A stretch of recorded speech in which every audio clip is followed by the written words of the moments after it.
All right, so here's the thing. The real estate market is on fire. We all know this. We can all agree it's super intense. Unless you're hiding under a rock, then chances are you have an idea of how difficult it is to purchase a home right now.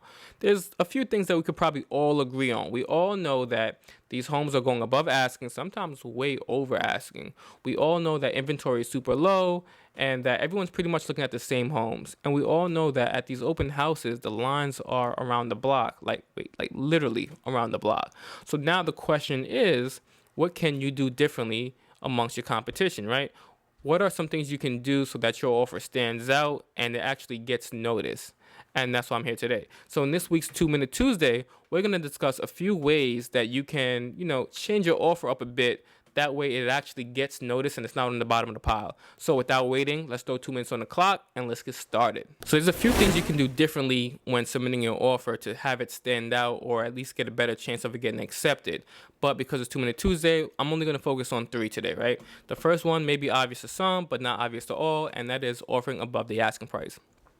Simply put, if they're asking for $200,000 and you offer $230,000, that's you offering above what they asking for. Now, here's something I want you to consider though. If you are approved for $500,000 and you see a house for $499, you go to the open house, you wait online for an hour, you walk around, you like it, you decide, hey, I want to put an offer in on this house. Now, you can only offer up to $500,000 because that's what you're approved for. So something you may want to consider is looking at homes that are from 410 to maybe 480, no more than that 500 mark, right? Because now, if you see something that you like for 450, you have some wiggle room. You can offer 470, 480 if you like to, and it's more attractive than the people who are just offering the 450 that they're asking.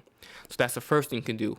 Offer above the asking price. All right, number 2, this may require you to have some additional funds on deck to make this work, and that's going to be meeting the appraisal gap. So let's say you see a house for $500,000, you decide to offer $550,000. The appraiser comes and values it at $530,000. Now, if you meet the gap, that means that you're willing to spend that $20,000 out of pocket to meet that offer that you initially offered. This usually makes the sellers feel a lot more comfortable because now they know that the offer that you placed initially, they're still going to get it because you're going to pay for the difference, if necessary, out of pocket. So that's another technique that you can use that a lot of buyers aren't using if you have the funds available to do so. Number 3, right? Now, so this is something I may put an asterisk next to because it's not something that I advise all my clients to do, but some, if they really want the house and they have the means to do it and, they're confident in what they're about to purchase.